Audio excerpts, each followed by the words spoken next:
मेरे सामाजिक परिवार के सभी सदस्यों को यथोचित अभिवादन। रात के 9:30 बज चुके हैं और मैं हर्षवर्धन त्रिपाठी हाजिर हूं आज का दृष्टिकोण लेकर। और आज की शुरुआत एक बहुत बुरी खबर से कर रहा हूं। हालांकि वो बुरी खबर लगातार हम लोगों के साथ, जिसको कहते हैं ना, चिपक गई है। एक क्या कहें उसको, बहुत जिसको हम कहते हैं ना कि हम लोगों की जो ग्रह दशा है वो खराब चल रही है, ऐसे कह लें, या पूरी दुनिया की, और उसमें भारत भी शामिल है। चाइनीज वायरस का शिकार आज कर्नाटक से भारतीय जनता पार्टी के राज्यसभा सांसद अशोक गस्ती, और उनका निधन हो गया। मात्र 55 वर्ष की आयु थी। अभी वो राज्यसभा सांसद बने थे। मंत्री उत्तर प्रदेश में 2 अपनी जान नहीं बचा सके। सांसद जीवन नहीं बचा पा रहे हैं। कई जगह पर कई नेता, कई अधिकारी, कई लोग, कई डॉक्टर्स खुद, इससे इसकी भयावहता को समझा जा सकता है। लेकिन चूंकि चलना तो है, आगे चलना पड़ेगा, रुका नहीं जा सकता है। इसलिए एहतियात बहुत ज़रूरी है। आप भी जहां हैं एहतियात रखें। बिना एहतियात के, बिना जो ज़रूरी जितनी सावधानियां हैं वो सब रखें। ज़रा सा भी ढिलाई न करें, कोताही न बरतें। ये बहुत ही खतरनाक चाइनीज वायरस है, और चूंकि अभी तय हो चुका है कि ये मानव जनित है, चीन ने इसको तैयार किया। हालांकि जिन जो डॉक्टर थी, वायरोलॉजिस्ट, उन वायरोलॉजिस्ट को, चाइनीज वायरोलॉजिस्ट जिन्होंने ये कहा था, उनका ट्विटर अकाउंट ट्विटर ने सस्पेंड कर दिया है, क्योंकि उन्होंने उस पर बताना शुरू कर दिया था कि आखिर कैसे ये बनाया गया। लेकिन ठीक है, दुनिया को ये पता चल गया है और भारत इसके खिलाफ जो भी लड़ाई है लड़ रहा है। हालांकि 51 लाख के ऊपर संक्रमित लोगों का आंकड़ा चला गया है। तो यानी मैं राज्यसभा सांसद का निधन हुआ, उनको विनम्र श्रद्धांजलि। लेकिन देश में बहुत से ऐसे लोग हैं जिनकी जान आज नहीं बचाई जा सकी। ऐसे जो पिछले 24 घंटे में 1132 जानें नहीं बचाई जा सकी देश भर में। 98,000 करीब नए मामले आ गए। 51 लाख के ऊपर संक्रमण हो गया। अच्छा पक्ष इसका बस इतना है कि 40 लाख से ज्यादा लोग ठीक होकर घर चले गए हैं। वैक्सीन की योजना तैयार की जा रही है, अलग अलग स्टेज पे है। केंद्र सरकार ने भी अभी मीटिंग की, जो प्रमुख सचिव हैं, और जब वैक्सीन आ जाए तो कैसे वो सबको मिले, इसकी योजना तैयार हो गई है। ऐसी योजना अमेरिका ने भी तैयार की है। ट्रम्प का एडमिनिस्ट्रेशन भी कह रहा है कि जब वैक्सीन आएगी तो सभी अमेरिकन को फ्री ऑफ चार्ज देंगे। अब भारत में क्या होगा ये देखना होगा। अमेरिका में भी नवंबर में चुनाव है राष्ट्रपति पद के लिए, तो शायद उसका भी एक दबाव होगा। लेकिन कुल मिलाकर यह है कि दुनिया की सभी सरकारों को इस चाइनीज वायरस से निपटने, अपने नागरिकों को बचाने की बहुत पक्की योजना तैयार करनी होगी। ये संकट कब तक चलेगा कुछ पता नहीं। इसके अलावा एक संकट और है जो भारत के साथ जुड़ गया है, वो है चीनी सेना का संकट। और चीन की सरकार कह रही है, चीन के विदेश मंत्रालय के प्रवक्ता कह रहे हैं, और अजीब अजीब हरकतें कर रहे हैं वो लोग। PLA ने LAC पर वो फिंगर 4 की तरफ वहाँ पंजाबी गाने बजा रहे हैं, हिंदी में वो ऐलान कर रहे हैं। अब वो क्या करना चाहते हैं? क्या सचमुच कुछ टेंशन कम करना चाहते हैं, तनाव घटाना चाहते हैं, या उसका कुछ दूसरा लाभ लेना चाहते हैं? लेकिन चीन की नीयत ठीक नहीं है। मैंने आपको बताया था कि साउथ चाइना सी में 177 बार 3 महीने में, अप्रैल मई जून के 3 महीने में, ये जापान के रक्षा मंत्री ने एक कार्यक्रम में बताया कि 177 बार चीन के जो फाइटर थे उनको धकेलना पड़ा, उनको दौड़ाया गया, उन्होंने सीमा का उल्लंघन किया। तो वैसे तो कई बार लोग भटक भी जाते हैं, लेकिन कई बार ये सोची समझी रणनीति होती है। और चूंकि चीन में तो निजी कंपनी जैसा कुछ है नहीं, सब कुछ PLA और CCP से कंट्रोल्ड है। ऐसा ही एक जो चीन का युआन वांग क्लास शिप जो है, वो भारतीय समुद्री सेना में घुस गया था, सीमा में घुस गया था, और भारतीय युद्धपोत ने उसका पीछा किया और उसे वापस जाना पड़ा। जैसे 177 बार जापानी और अमेरिकी सेनाओं ने, नेवी ने उनको भगाया, और भारतीय सेना ने उस पर नजर रखा हुआ था। जो चीन से MEA ने उस पर भी मांगा है जवाब कि जो भारत में जासूसी लोगों की जा रही थी, जो रिपोर्ट आई थी, चीन की तरफ से कहा गया है कि वो निजी कंपनी है, उससे कोई लेना देना नहीं है और हमारा कोई उससे कनेक्शन नहीं है। भारत सरकार ने एक समिति बना दी है जो इसकी जांच करेगी। नेशनल साइबर सिक्योरिटी कोऑर्डिनेटर उस रिपोर्ट को स्टडी करेंगे और उसके हिसाब से देखेंगे कहां कहां कानूनी शर्तों का उल्लंघन हुआ है। 30 दिन के अंदर ये रिपोर्ट सबमिट करनी है, ये MEA ने बताया। झिनहुआ जो डेटा लीक जो अब खबर थी उसके बारे में आज अनुराग श्रीवास्तव जो मिनिस्ट्री ऑफ एक्सटर्नल अफेयर्स के प्रवक्ता हैं, उन्होंने कहा कि अब ये चाइनीज साइड को तय करना है कि वो जो डिसएंगेजमेंट प्रोसेस है, जो तनाव घटाने की प्रक्रिया है, वो कब तक और कैसे वो पूरा करेगा। वो चाहे पैंगोंग झील का इलाका हो या जहां जहां भी उसने गड़बड़ी की है, हरकतें वो कर रखी है। भारत चीन के साथ जो तनाव चल रहा है उस सब के दौर में भी और पहले से भी दुनिया के अलग अलग देशों के साथ अपने संबंध बेहतर कर रहा है। और उस बेहतर करने की कड़ी में आज विदेश मंत्रालय के प्रवक्ता ने बताया कि अब्राहम एकॉर्ड जो है, जो इजराइल, UAE, बहरीन और अमेरिका के बीच में है, भारत ने कहा कि वो हमेशा से शांति का पक्षधर है और पश्चिम एशिया में शांति हो इसके लिए बहुत जरूरी है, स्थिरता होनी चाहिए और हम इन समझौतों का स्वागत करते हैं। और अच्छा है कि इजराइल, UAE और बहरीन के बीच में एक संबंध जो है वो शांतिपूर्ण हो रहे हैं, स्थिर हो रहे हैं।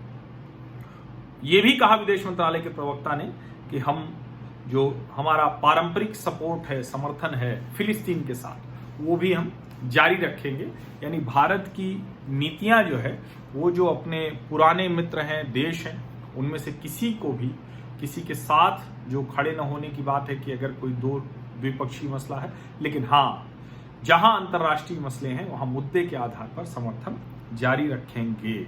ये बहुत क्लियर कट है और इसीलिए उन्होंने कहा है कि we also continue our traditional support for Palestinian cause and hope for early resumption of direct negotiations for an acceptable 2 state solution. यानी उन दोनों के बीच में जो स्थिति है उसको लेकर उन्होंने कहा है। भारतीय विदेश मंत्रालय के प्रवक्ता ने और कल उसको जो जिसको कहते हैं कि संसद में भी सवाल उठा था, आज कई सवालों के जवाब वो दिए गए हैं। अच्छा, एक खबर मैं और बता दूं, ये चूंकि छोटी सी खबर मुझे दिखी लेकिन मुझे लगा कि इसको आप लोगों को जानना चाहिए। जो एक प्रधानमंत्री भारतीय जन औषधि केंद्र खुल रहा है, ये देश के सभी शहरों में खोलने की योजना है। अभी 6000 से ज्यादा 6606 प्रधानमंत्री भारतीय जन औषधि केंद्र ये खुल चुके हैं और मार्च 2025 तक 10,500 ऐसे जन औषधि केंद्र खोलने की योजना है, जिससे हर शहर में ऐसा एक जन औषधि केंद्र हो। यहाँ सस्ती दवाएं मिलती हैं, जेनरिक ड्रग्स मिलती हैं, ये बहुत जरूरी है। संसद का सत्र चल रहा है, 4था दिन आज था। रक्षा मंत्री राजनाथ सिंह, कल राज्यसभा की मीटिंग हुई थी, आज उनको जवाब देना था। उन्होंने राजनाथ सिंह ने पहले लोकसभा को बताया था, उसके बाद राज्यसभा में बताया और उन्होंने कहा कि हमारे सैनिकों ने चीन की बेजा हरकतों के बावजूद संयम का परिचय दिया है, लेकिन जहां जरूरत पड़ी वहां अपने शौर्य का भी प्रदर्शन किया है। उन्होंने कहा कि चीन ने जो 1993 और 1996 के जो हमारे समझौते थे उसका उल्लंघन किया, सीमा पर सैनिकों का जमावड़ा किया, अपनी जो कहते हैं कि टैंक, मिसाइल, आर्मी सब तैयार की।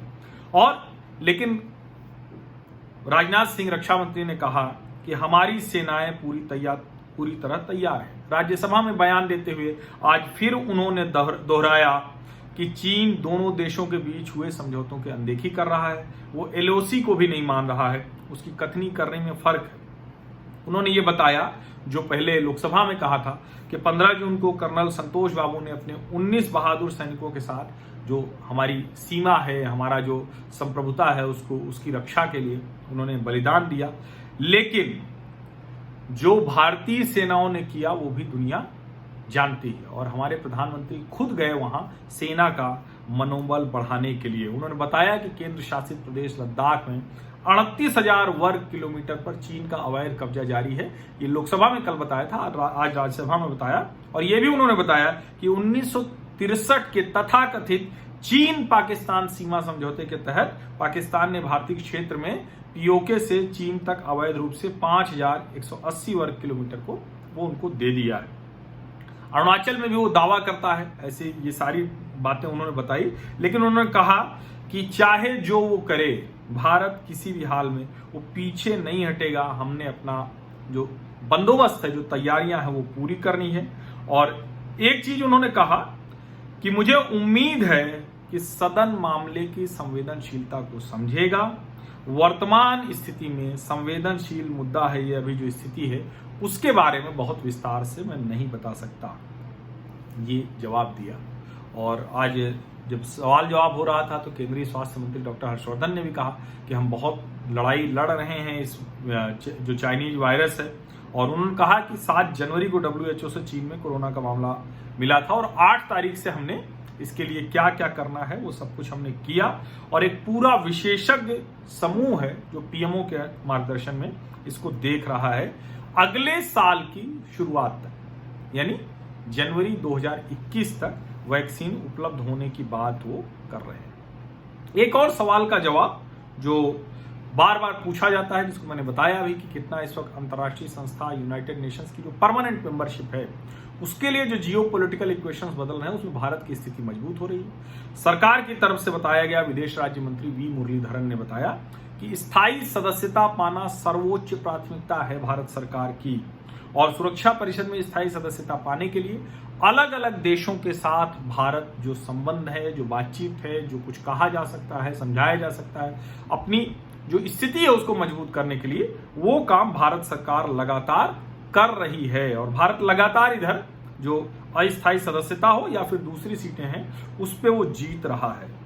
वी मुरलीधरन ने यह भी कहा कि पाकिस्तान के साथ हम सामान्य संबंध चाहते हैं, लेकिन जो बात प्रधानमंत्री ने कही थी कि गोली और बोली दोनों एक साथ नहीं चलेगी, ये प्रधानमंत्री का जो कहा हुआ था उसी को एक तरह से दोहराया आज भी मुरलीधरन ने कि जब तक आतंकवाद नहीं खत्म होगा तब तक कुछ नहीं हो सकता है। उन्होंने कहा कि आतंक, शत्रुता और हिंसा से मुक्त शांतिपूर्ण वातावरण में दोनों देशों के बीच संबंध ठीक होना चाहिए। ये पाकिस्तान पर निर्भर करता है कि वो अनुकूल माहौल बनाए। ये संसद चूंकि चल रही है तो संसद का एक बड़ा हिस्सा अभी दृष्टिकोण में रहेगा, और ज्यादातर सवालों के जवाब आए हैं, ज्यादातर बातचीत हुई है, जो महत्वपूर्ण मुद्दे उस पर बात हो रही है। मेरा ये मानना है कि विपक्ष को निश्चित तौर पर राजनीति तो करेंगे ही, करना ही चाहिए, उसमें कोई दिक्कत नहीं, लेकिन ये जो बड़े मुद्दे हैं जिसको कहते हैं कि आप अगर कोई सचमुच कोई गड़बड़ हुई है तो उसकी सीधी बात कीजिए। ये कहना कि जो उस वक्त लॉकडाउन करना था वो और पहले क्यों नहीं किया, और जब कर दिया तो अब करना था उस वक्त क्यों कर दिया, तो सिर्फ कहने के लिए कुछ नहीं कहना चाहिए। इस वक्त देश को एकजुट रहना चाहिए, चाहे वो चाइनीज वायरस से लड़ाई हो या फिर चीन की सेनाओं से लड़ाई हो। ये बहुत जरूरी है, ये ऐसा वक्त है जिसमें देश को एक स्वर में बोलना चाहिए। जहां तक सरकार की आलोचना का सवाल है, निश्चित तौर पर आलोचना होगी, निश्चित तौर पर सवाल पूछे जाएंगे और पूछे जा रहे हैं, पूछे जाने चाहिए, लेकिन कम से कम जब संसद चल रही है तो उसका समय बर्बाद करने से बचना चाहिए, क्योंकि अब सारे सवालों का जवाब दे दिया गया है। एक और बहुत महत्वपूर्ण मुद्दा जिस पर वैसे तो अब राजनीति इतना आगे चली गई है कि पता नहीं इन मुद्दों पर कुछ निकलेगा या बिहार चुनाव के बाद सब खत्म हो जाएगा या महाराष्ट्र में कोई राजनीतिक परिवर्तन हो गया तब खत्म हो जाएगा। सुशांत सिंह राजपूत की आत्महत्या, उसका मामला ड्रग रैकेट से बॉलीवुड पर, और कुल मिलाकर शिवसेना और महाराष्ट्र की सरकार, भारतीय जनता पार्टी और बिहार का चुनाव, इन सब के बीच में गड्ढामड्ढ हो गया है। लेकिन अब हम उम्मीद करते हैं कि जो ड्रग रैकेट, ड्रग कार्टेल की बात हो रही है, नशीली दवाओं पर बात हो रही है, उस पर कड़ी कार्रवाई होगी। वो सिर्फ राजनीतिक बयानबाजी, एक दूसरे पर आरोप प्रत्यारोप तक सीमित नहीं रहेगा। महाराष्ट्र सरकार ने अगर शुरू में ही अपनी छवि बनाने में या कहे कि अपनी अकड़ दिखाने में सुशांत सिंह राजपूत मामले में ऐसी एक कहे कि स्थिति नहीं बना दी होती कि जैसे लग रहा था कि वो बचा रहे लोगों को, तो शायद आज ये स्थिति नहीं बनती। लेकिन कहा जा रहा है कि ढेर सारे बड़े लोग इसमें शामिल हैं, इसीलिए न तो इंडस्ट्री के बड़े लोग बोल रहे हैं न महाराष्ट्र की राजनीति के बड़े लोग बोल रहे हैं। लेकिन उम्मीद हम करते हैं कि अगले सप्ताह जब एम्स की फॉरेंसिक रिपोर्ट आएगी सुशांत सिंह राजपूत मामले में, जो सीबीआई को सौंपेंगे, तो फिर हम उम्मीद करते हैं कि मामला साफ होगा, और जो भी वो आए, आत्महत्या, हत्या, जो कुछ भी है, तो इसके बाद उस पर विराम लगना चाहिए। लेकिन बॉलीवुड में जो कुछ हो रहा है, फिल्म जगत में जो कुछ हो रहा है, उस पर आगे समाधान की तरफ कैसे बढ़े, ये चर्चा रुकनी नहीं चाहिए। जो डॉक्टर सुधीर गुप्ता हैं, head of forensic department AIIMS and chairman of medical board formed in Sushant Singh Rajput death case, यानी उस मामले में ये जो प्रमुख हैं, उन्होंने कहा है medical boards opinion will be given to CBI next week. I hope it will be conclusive without any doubts. Reports can't be shared since the matter is सब जुडिस। बहुत अच्छी बात कही उन्होंने। अब मैं भी उम्मीद करूंगा कि सुधीर गुप्ता जी जब आप ये रिपोर्ट सौंपेंगे तो वो आखिरी हो, उसमें कोई संदेह मत छोड़िएगा, उसमें कोई हवाई मत छोड़िएगा, जो स्पष्ट तथ्य हो पता चले, जिससे देश सही मुद्दों पर ठीक से बात कर सके। आज संसद चल रही है तो अपना विरोध प्रदर्शन का अधिकार है। जीएसटी पेमेंट को लेकर राज्य बहुत उद्वेलित है। टीआरएस, टीएमसी, डीएमके, आरजेडी, आप, एनसीपी, समाजवादी पार्टी और शिवसेना, इन सभी सांसदों ने इनके संसद में गांधी जी की प्रतिमा के समक्ष राज्यों को जीएसटी भुगतान को लेकर प्रदर्शन किया। ये उनका अधिकार है और मुझे लगता है कि ये जो समय है इसमें केंद्र सरकार को एक मैकेनिज्म तय करना चाहिए। हालांकि 2 विकल्प दिए गए हैं और 13 राज्यों ने पहला विकल्प स्वीकार किया है और बचे हुए राज्यों ने दूसरा विकल्प स्वीकार किया है। तो ये भी स्पष्टता होनी चाहिए कि ये किस बात के लिए प्रदर्शन कर रहे थे, क्योंकि जीएसटी भुगतान वो कलेक्शन को लेकर और कलेक्शन के बाद हिस्सेदारी को लेकर केंद्र सरकार ने एक मैकेनिज्म दिया है कि इस तरह से राज्यों को राशि दी जाएगी। दिल्ली दंगा, मैंने उसकी बताया था कि हजारों पन्नों की रिपोर्ट, चार्जशीट सौंपी गई है कड़कड़डुमा अदालत में। अब आज दिल्ली दंगों को लेकर कांग्रेस नेता अहमद पटेल, सीपीएम के महासचिव सीताराम येचुरी, सीपीआई के डी राजा, डीएमके की कनी मोझी, राष्ट्रीय जनता दल के मनोज झा, ये सब लोग आज गए राष्ट्रपति से मिले। इन्होंने कहा कि जबरदस्ती लोगों को फंसाया जा रहा है, राजनेताओं को, एक्टिविस्ट को, छात्रों को, पता नहीं किसको किसको फंसाया जा रहा है और ये नागरिकता कानून विरोधी प्रदर्शन और दिल्ली दंगे को बेवजह जोड़ रही दिल्ली पुलिस। अब पहली बात तो ये कि दोनों बेवजह नहीं जोड़े जा रहे हैं, इसमें कोई भ्रम नहीं होना चाहिए कि नागरिकता कानून विरोधी प्रदर्शन के बहाने देश भर में दंगे करने की कोशिश थी, वो साजिश रची गई थी। दिल्ली में वो सीधे सीधे बहुत विभत्स रूप उसका दिख गया। अब लोगों को जब पकड़ा जा रहा है तो इस तरह के जो कहें कि दबाव बनाने की कोशिश हो रही है, लेकिन मैं ये कहूंगा कि बिल्कुल इसमें कोई राजनीति नहीं होनी चाहिए। और अगर कोई भी बिना वजह पकड़ा जा रहा है, इसमें एक बात समझिए कि इसमें से जो येचुरी साहब हैं उनका नाम भी एक जो पकड़ी गई है उसने नाम लिया है। कड़कड़डुमा कोर्ट में जो चार्जशीट फाइल की गई है उसने कहा है, और आज जो ताहिर हुसैन जो आपके पार्षद रहे, सभासद रहे, उनके खिलाफ भी चार्जशीट दाखिल हो गई और दूसरे जो इसमें आरोपी हैं उनके खिलाफ भी, और यूएपीए के तहत और दूसरे जो अलग अलग जो आईपीसी और आर्म्स एक्ट है। तो अदालत ने कहा है दिल्ली पुलिस को कि सबको आप इसकी कॉपी दे दीजिए। 21 सितंबर को अगली सुनवाई होगी, सभी आरोपियों को आप कॉपी दे दीजिए।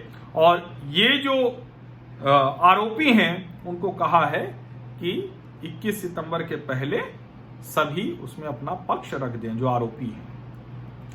ये मामला बहुत गंभीर है।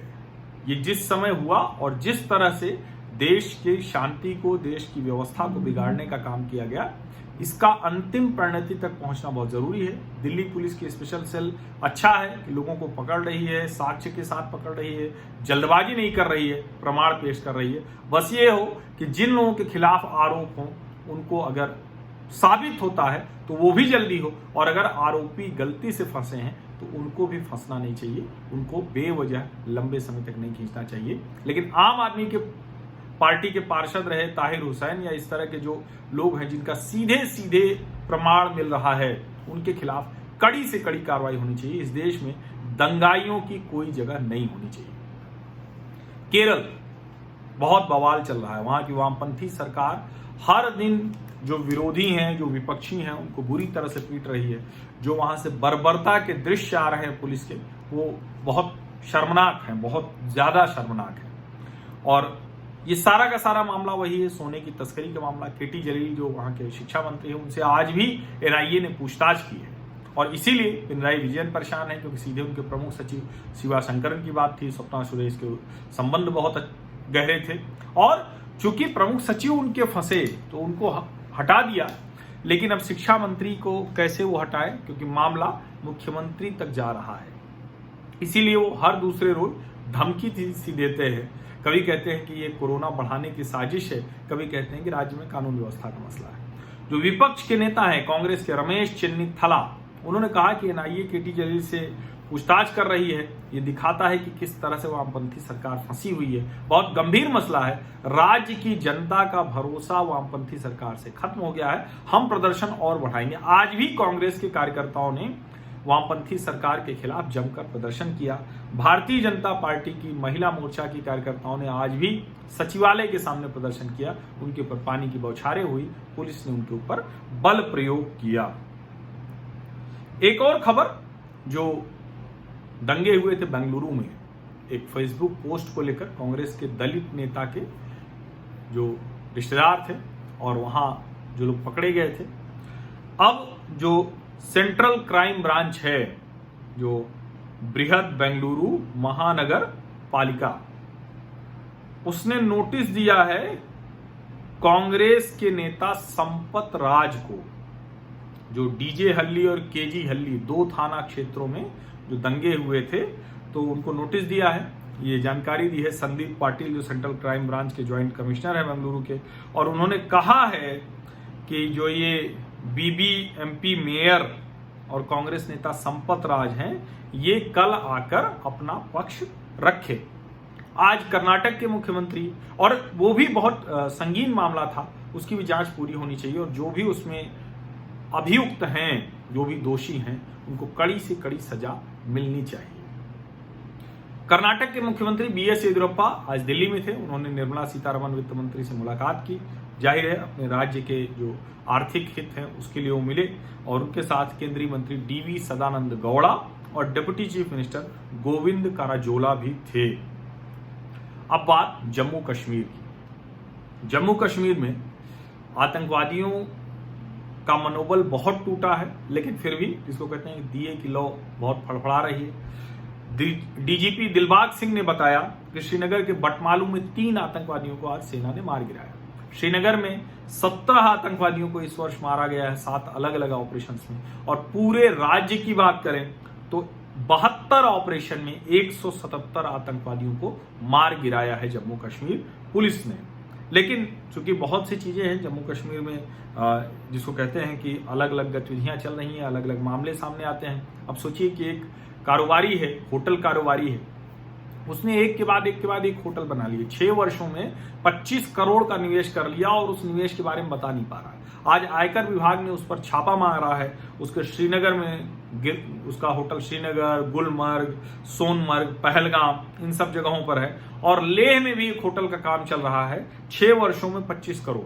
अब आयकर ने छापा मारा है, उसकी छानबीन चल रही है। ऐसे कितने निवेश हुए होंगे जो पाकिस्तान की तरफ से या बाहर से जिनकी फंडिंग हुई होगी, और उनके जरिए आतंकवाद, जो कहें कि श्रीनगर जम्मू कश्मीर की जो कानून व्यवस्था उसको ध्वस्त करना, और देश में आतंकवाद अलगाववाद को बढ़ावा देने की कोशिश की जा रही होगी। एक और सोने के कारोबारी के यहाँ भी आयकर विभाग ने छापा मारा है, और उसके यहाँ भी मतलब 2 करोड़ से 10 करोड़ का था, लेकिन उसका बही खाता कुछ तय नहीं था। इस तरह से ऐसे पैसों का हेर फेर, पैसों को गलत काम के लिए इस्तेमाल किया जा रहा है। लेकिन अच्छा है कि अब केंद्र शासित प्रदेश है, और पहले सत्यपाल मलिक और फिर अब राजनीतिक तौर पर फिर से उपराज्यपाल बन के गए हैं मनोज सिन्हा। उन्होंने कहा है कि पिछले 15-20 वर्षों में यहाँ के जो कारोबार है, कारोबारी गतिविधियां हैं, उसको बहुत चोट लगी है, उसको ठीक करेंगे, कारोबारियों को भी राहत पैकेज देंगे, और कारोबार का माहौल बने, इसके बारे में भी रिपोर्ट दे दी गई है। ये बहुत जरूरी है। एक और वहां से ही जुड़ी खबर है, ईडी ने एक चार्जशीट दाखिल की है, उसमें शब्बीर शाह, जो कांग्रेसी नेता मैं कह रहा हूं, कश्मीरी नेता, माफ कीजिएगा, कश्मीरी नेता जो शब्बीर शाह और उनकी पत्नी बिल्किस शाह, उनको आतंकवादी फंडिंग को लेकर उनके खिलाफ चार्जशीट दाखिल की गई है, आरोपी बनाया गया है। अब ये सारी बात जब हम करते हैं तो समझ में आता है कि जम्मू कश्मीर से अनुच्छेद 370 का हटना कितना जरूरी था। इसीलिए अब बहुत से लोगों की मुश्किलें हो रही हैं, उनका अपना पूरा रूट, उनकी फंडिंग, उनका जो सुख, सत्ता, साम्राज्य सब खत्म हो गया, लेकिन ये बेहद जरूरी था। हम उम्मीद करते हैं कि जल्दी ही जम्मू कश्मीर लद्दाख एक समृद्ध, एक बेहतर कश्मीरियों के हितों को, लद्दाखियों के हितों को आगे बढ़ाएगा। हिमाचल प्रदेश के मुख्यमंत्री जयराम ठाकुर ने एक बात कही, पूरे देश की चिंता है, टूरिज्म इंडस्ट्री पूरी तरह से बैठ गई है और जिन राज्यों में पर्यटन बहुत बड़ा था वहां तो बहुत मुश्किल है।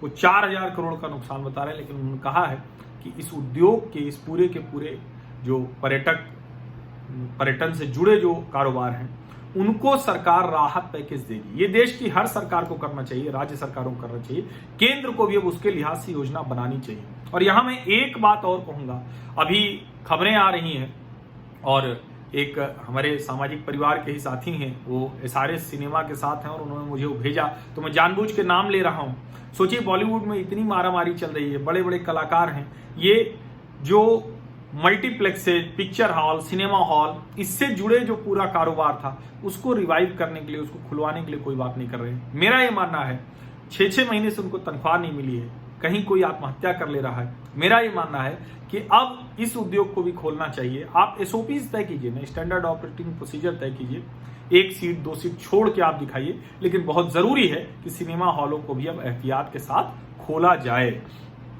जो एक और मामला आया है, ये अलग अलग जगहों पर जयपुर, दिल्ली, नोएडा, गुरुग्राम, फरीदाबाद और मैनपुरी उत्तर प्रदेश, इन जगहों से जो साइबर क्राइम था वो हो रहा है और इसमें लोगों को बहुत नुकसान हुआ। 5 प्राइवेट कंपनियों पर छापा मारा गया है, 10 लोकेशंस पर छानबीन चल रही है, सीबीआई इसकी जांच कर रही है। किस किस तरह के खतरे से भारत जूझ रहा है ये आप समझिए। और अभी एक और जो वहाँ रेवाड़ी में एक व्यक्ति को पकड़ा गया है, वो मिलिट्री इंजीनियरिंग सर्विसेज का कर्मचारी है, सिविलियन एम्प्लॉय है, उसने कुछ गोपनीय सूचनाएं पाकिस्तानी इंटेलिजेंस एजेंसी को दी है। हनी ट्रैपिंग का शिकार हुआ है सोशल मीडिया के जरिए, यानी कुछ कहीं से कोई लड़की कोई रही होगी, उसको फंसाया होगा और उसके बाद फिर उससे जानकारी ले ली। एक आज बहुत हंगामा चल रहा है कि कृषि सुधारों को लेकर 3 जो कानून है, मैं उस पर फिर एक बार बात कर चुका हूं, फिर करूंगा, लेकिन वो किसानों के हित में ही है। लेकिन राजनीति कैसे हो रही है, कांग्रेस के जो पंजाब से सांसद हैं रवनीत सिंह बिट्टू, गुरजीत सिंह औजला और जसबीर सिंह गिल, डॉक्टर अमर सिंह, इन्होंने फार्म रिलेटेड बिल्स जो हैं इनकी कृषि कानूनों की कॉपी फाड़ी है संसद भवन में। बहुत ही खराब ये तरीका है। इसी की मांग लंबे समय से कृषि का भला चाहने वाले, किसानों का भला चाहने वाले कर रहे थे। अगर कोई शंका है किसानों के मन में तो उसको ठीक कीजिए। जैसे मनोहर लाल खट्टर हरियाणा के सीएम ने कहा है कि कोई मंडियों की व्यवस्था में परिवर्तन नहीं है, हम जो फसल खरीदते थे वो खरीदेंगे। धान, बाजरा, मक्का और मूंग, चारों फसलें न्यूनतम समर्थन मूल्य पर खरीदी जाएंगी। महाराष्ट्र में राजनीति हो रही तो थोड़ा सा और रोचक हो गया है मामला। एमएनएस और बीजेपी ने आज ठाणे में महाराष्ट्र सरकार को उसके वादे याद दिलाए। महाराष्ट्र से एक और अच्छी खबर है, मेड इन मुंबई जो कालका शिमला ट्रेन चलेगी उसके लिए 14 कुल हो जाएंगे अब ये, और ये जो 12 लोको जाने हैं और चौथा है ये, और 2 फीट 6 इंच के लोको ये कालका शिमला रेलवे लाइन के लिए है। तो ऐसा नहीं है, सेंट्रल रेलवे में ये तैयार हुआ है, तो ये भी एक अच्छी खबर है। और कश्मीर से एक बड़ी अच्छी खबर है, सेना जो सुपर 30 चलाती है उसमें 28 बच्चे जेईई मेंस पास कर गए हैं। तो ये बड़ी खूबसूरत खबर है। मैं एक अपील भी करूंगा कि आपके यहाँ की भी कोई पॉजिटिव न्यूज दिखे, अच्छी न्यूज दिखे तो वो मुझे जरूर भेजिए, मैं शामिल करूंगा। और मैं अंत करता हूं इसका, बहुत एक अच्छी खबर है। छत्तीसगढ़ के कोरिया में एक अध्यापक ने अपनी मोटरसाइकिल पर विद्यालय चलाया है, बड़ी खूबसूरत खबर है। और उस अध्यापक ने वो कहा कि चूंकि उनका नाम है रुद्र राणा, उन्होंने कहा चूंकि बच्चे विद्यालय नहीं आ सकते, उनके पास ऑनलाइन मीडियम नहीं है, हम ऐसे बच्चों के लिए वो मोटरसाइकिल पर ले जाकर अपनी क्लास लगा लेते हैं, बच्चे एक लाइन से ऐसे कतार में खड़े होकर और उसको सीखते हैं। बहुत खूबसूरत देश है, ऐसे लोगों से ही चल रहा है। हम समाज की ताकत से आगे बढ़ेंगे तो बहुत कुछ अच्छा कर सकते हैं, कम से कम मेरा दृष्टिकोण यही है। बहुत बहुत धन्यवाद आप सभी लोगों का, मेरी इस कोशिश में आप साथ हैं, ये बहुत अच्छा है। और मैं उम्मीद करता हूं कि कम से कम समय के लिहाज से, खबरों के लिहाज से, विश्लेषण के लिहाज से ये दृष्टिकोण आप सभी लोगों को पसंद आएगा। सब्सक्राइब जरूर कर लीजिए, नोटिफिकेशन वाली घंटी भी जरूर दबा दीजिए। इतना आप करेंगे तो मेरे लिए अच्छा है। उसके अलावा अगर आप स्वैच्छिक तौर पर आर्थिक सहयोग करना चाहते हैं तो बहुत बहुत धन्यवाद।